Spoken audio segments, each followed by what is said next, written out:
Bonjour à tous et bienvenue dans cette série de tutos consacrée à la modélisation 3D avec le logiciel Blender. Après installation du logiciel et le lancement de celui-ci, vous obtenez toujours une image au centre qui symbolise la version avec laquelle vous travaillez. En dessous, un certain nombre de raccourcis qui vous permet par exemple de créer un nouveau projet ou d'ouvrir des projets existants. Il suffit de cliquer en dehors de cette image pour faire disparaître celle-ci. Pour se repérer dans toutes ces fenêtres, je vous ai colorisé les différentes parties. En haut à gauche, la partie rose, où on retrouve des menus assez classiques d'un logiciel.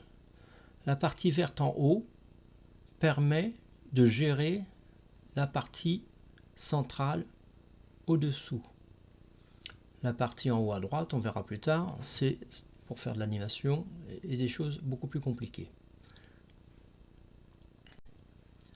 Dans le bandeau en haut au centre, vous pouvez donc choisir la disposition et le contenu des fenêtres ci-dessous.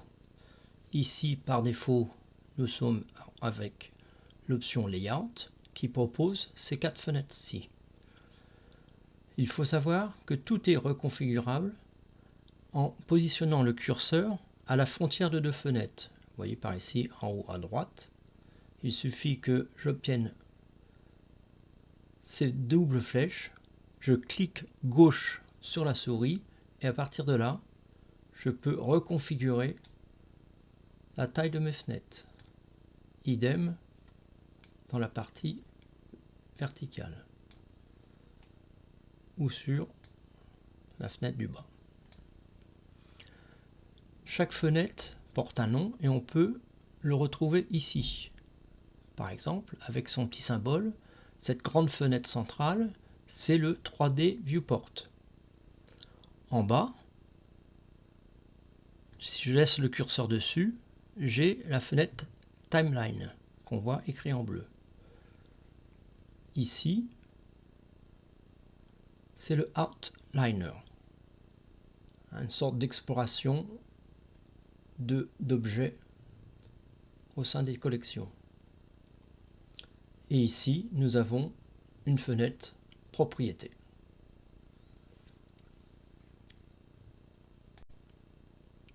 À tout moment, on peut changer le contenu d'une fenêtre. Par exemple, celle du bas, si elle ne nous intéresse pas dans ce qu'on veut faire, on peut donc venir ici, je fais un clic gauche et voici l'ensemble des fenêtres possibles lors de l'affichage. Par exemple, un Graph Editor.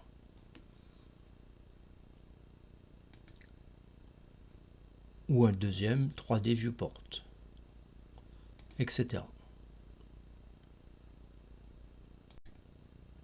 On peut même décider d'en rajouter, il suffit d'aller dans un des coins d'une fenêtre pour obtenir la croix, faire un clic gauche et par exemple monter comme ceci. Autre possibilité, aller sur une frontière entre 2 fenêtres, obtenir la double flèche, faire un clic droit, faire un horizontal split et avec le clic gauche venir positionner la taille de cette nouvelle fenêtre. Il suffit, si on veut supprimer une fenêtre, une des deux, pareil, aller sur la frontière entre les 2 fenêtres, faire un clic droit et cette fois-ci cliquer avec un clic gauche sur Join Area et recliquer pour confirmer. Vous avez donc la possibilité maintenant de construire votre espace de travail à votre guise. Nous allons travailler dans un premier temps en réduisant au maximum cette deuxième fenêtre et en gardant pratiquement ces 3 grandes fenêtres, celles où on va faire nos designs d'objets. Ici, sur la droite en haut, pour voir l'ensemble de nos objets, une sorte d'explorateur, et la fenêtre sur la droite en bas qui va donner les propriétés des objets sélectionnés. Par curiosité, voici ce que donnent les autres espaces de travail. Le modeling, assez semblable, le sculpting, l'UV editing, texte peinture, etc. Avant de passer à la manipulation des objets, je vous ai rajouté une fonctionnalité très pratique lorsque l'on apprend Blender. Il s'agit ici de 4 petits carrés noirs qui symbolisent la souris et qui s'activent lorsque je clique sur une partie de la souris. Par exemple, clic gauche, clic sur la molette, clic droit. La molette à nouveau, et il y a aussi la possibilité de voir ce que je tape comme touche sur le clavier.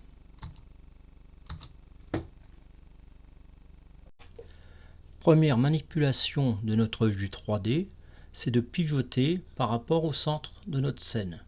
Le centre est toujours symbolisé par ce rond orange au milieu et ce rond rouge et blanc tout autour. Comment pivoter? Il suffit d'enfoncer la molette de la souris et de bouger la souris de gauche à droite pour pivoter comme ceci, ou d'avant en arrière, et comme ça on peut vraiment se positionner comme si on tournait autour de l'objet comme l'on veut. Une autre manière de faire exactement la même chose, c'est de se positionner la souris sur le rond ici des axes, faire un clic gauche et faire bouger la souris tout doucement dans cette zone.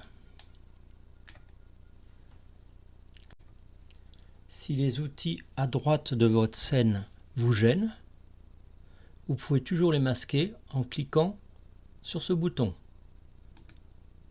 On reclique pour les faire apparaître. Pour déplacer le centre de notre scène vers le haut, le bas, à droite ou à gauche, il suffit de faire Shift et clic molette, puis déplacer avec la souris le centre de notre scène.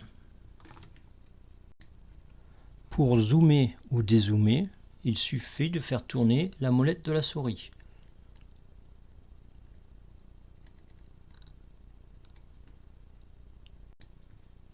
Il est souvent bien pratique de recentrer un objet au centre de notre vue.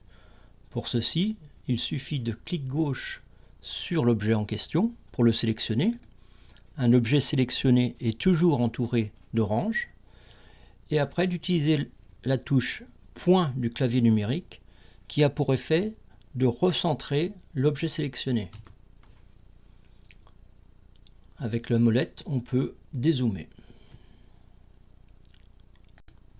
Maintenant qu'on a vu comment se déplacer dans notre scène, pivoter autour du centre ou bouger le centre pour le mettre sur le côté, nous allons voir maintenant comment déplacer, faire tourner un objet ou le redimensionner. Le déplacement d'un objet se provoque par la touche G du clavier.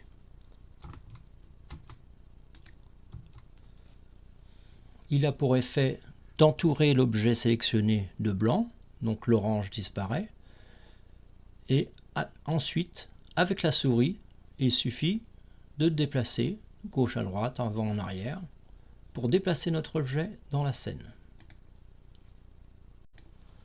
Pour déplacer un objet dans une direction bien précise, il suffit d'appuyer sur les touches X ou Y ou Z après la touche G. Par exemple, je sélectionne mon objet, clic gauche, G pour dire que je veux le bouger, et X sur l'axe des X. Je recommence par exemple pour l'autre axe, G, Y ou G, Z. Lors d'un déplacement, en plus de la direction, on peut indiquer la distance en nombre d'unités. l'unité étant les cases qui sont symbolisées par le quadrillage.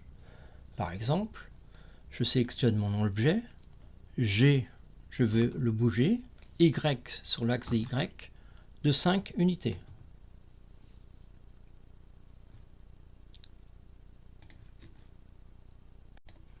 Comment se repérer dans les unités entre les zones positives et les zones négatives? Ici, les ronds pleins sont le côté positif. Par exemple, vers le haut, ça sera en positif, mais vers le bas, négatif. Sur l'axe des Y, plutôt vers nous, sur la droite, positif, vers le fond, négatif. Idem pour l'axe des X. Vers nous, à gauche, positif, vers le fond, négatif. Ainsi, on peut déplacer cet objet sur l'axe des X en cliquant moins 5 par exemple. Au lieu d'utiliser la touche G du clavier, on peut faire tout ceci, tous ces déplacements, avec la souris. Pour ceci, il faut utiliser la barre d'outils sur la gauche, que l'on fait apparaître avec la touche T. Par défaut, c'est la sélection qui est active. Et nous avons aussi l'histoire de curseur, on verra par la suite. Le déplacement, ça indique bien que ça correspond à la touche G. On verra ensuite les rotations et le redimensionnement. Et encore d'autres outils.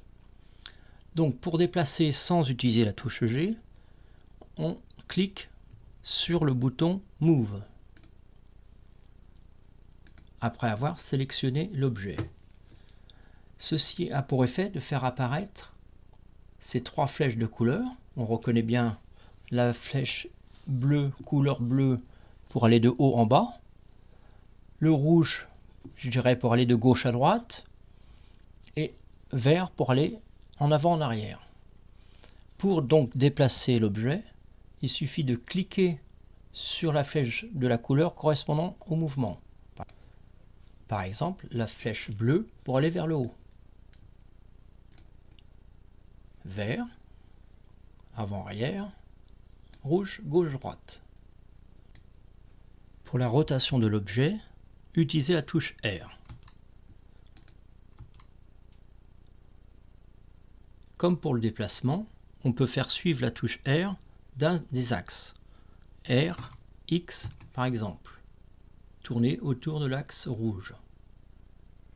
Ou R, Z, pivoter sur l'axe Z. Comme pour les déplacements, on peut ne pas utiliser le clavier pour faire les rotations. Pour ceci, il suffit de cliquer sur l'outil Rotate dans la barre d'outils à gauche, de sélectionner l'objet. Ainsi apparaît 3 demi-cercles de couleur qu'il suffit de sélectionner en restant appuyé sur le clic gauche de la souris pour faire le pivot dans la direction que l'on désire. Pour le redimensionnement, il faut utiliser la touche S, S comme Scale. On sélectionne un objet, on tape sur la touche S et on peut agrandir ou diminuer l'objet. Comme pour les déplacements ou les rotations, on peut à nouveau utiliser la barre d'outils à gauche. Cliquez sur Scale. Ceci a pour effet de faire apparaître des petits carrés de couleur qu'il suffit de sélectionner en restant appuyé sur le clic gauche de la souris pour indiquer dans quel sens on veut redimensionner.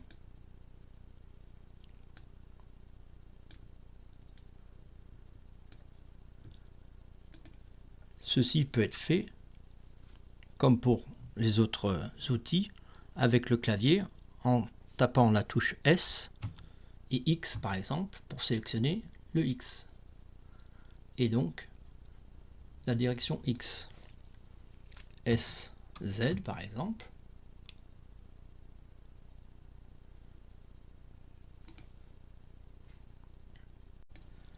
Pour utiliser ces trois fonctions, déplacement, rotation, redimensionnement, il est quand même plus aisé de se mettre soit pile en face, pile sur le côté de l'objet, ou pile au-dessus de l'objet.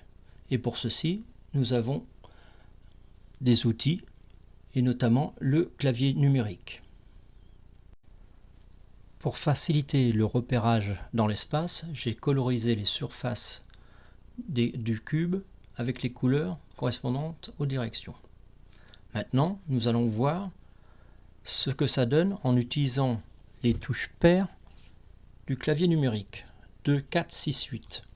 Il s'agit de la rotation. Par exemple, le 4 nous fait tourner dans ce sens-là, le 6 dans l'autre sens.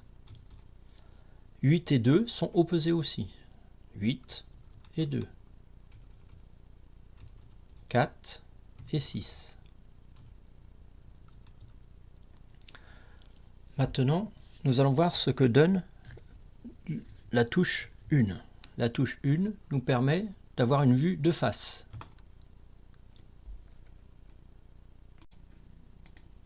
Si je fais CTRL 1, j'ai la vue opposée. 1, la vue de face, CTRL 1, opposé.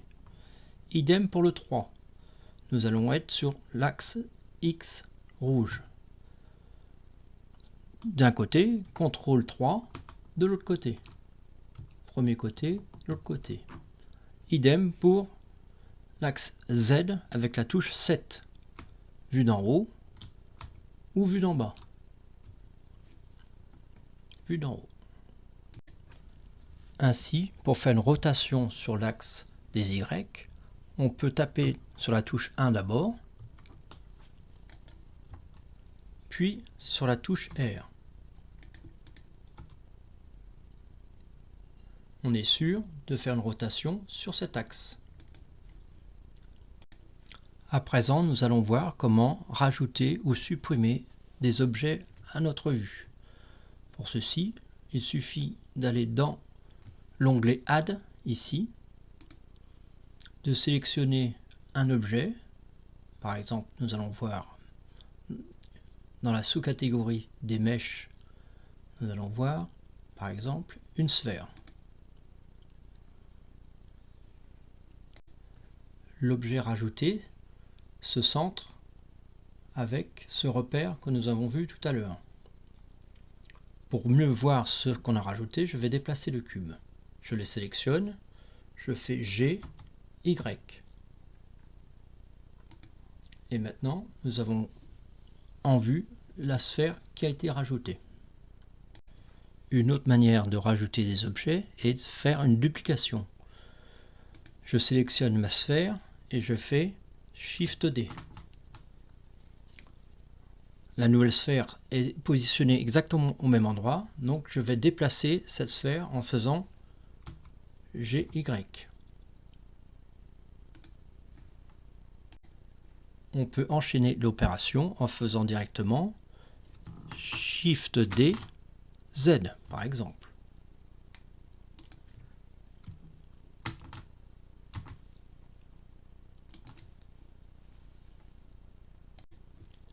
Nous pouvons sélectionner plusieurs objets en même temps grâce à la touche Shift. Je sélectionne l'objet, je maintiens la touche Shift enfoncée en sélectionnant un deuxième puis un troisième. On remarque que le dernier sélectionné est entouré plutôt de jaune alors que ceux sélectionnés précédemment sont entourés d'orange. Ceci aura une importance par la suite. Et maintenant, je peux, sur ces trois objets sélectionnés, par exemple, faire un mouvement, un déplacement, sur l'axe des X par exemple, G, X.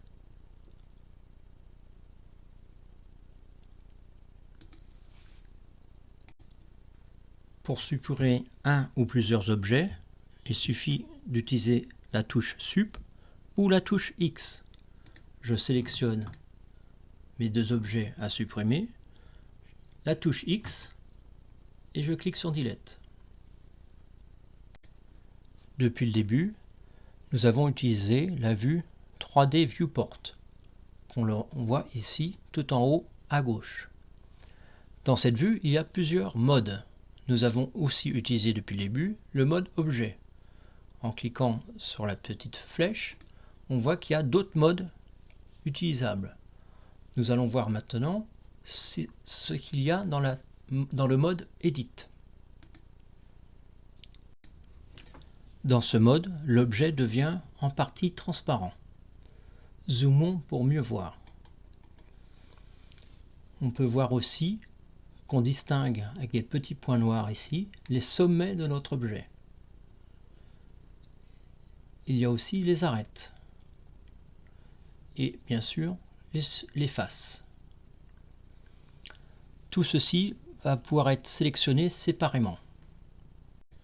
Par exemple, pour sélectionner une arête, je clique ici sur le bouton du milieu de ces trois boutons. Je sélectionne donc arête ou edge en anglais.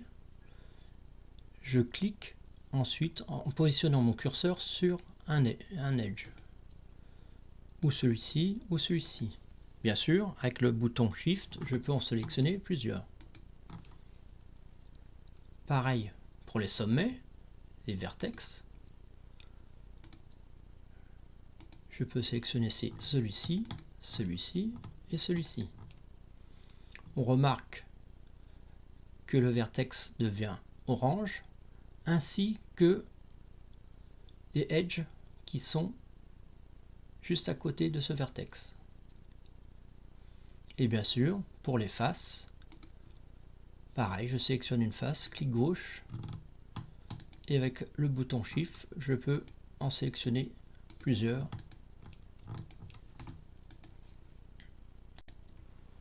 Pour sélectionner des vertex, des edges ou des faces de manière plus facile et de ne pas les faire un par un, on peut utiliser l'onglet Select et utiliser par exemple le Box Select.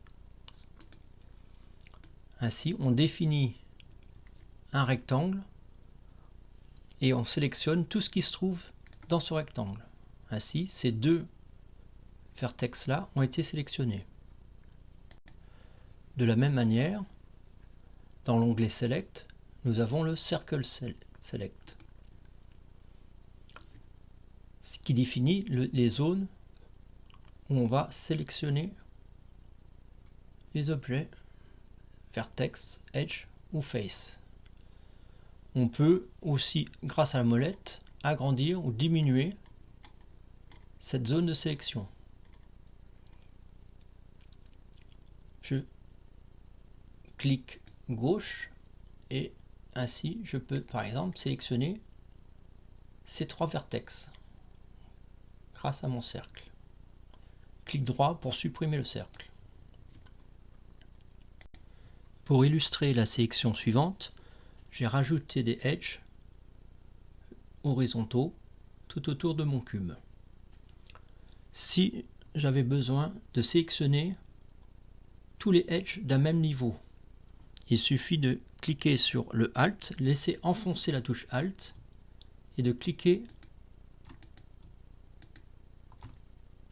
sur un edge, ainsi tout le tour, si on voit derrière aussi, tout le tour a été sélectionné. Outil bien pratique. C'est la fin de ce premier tuto. À bientôt pour une prochaine vidéo.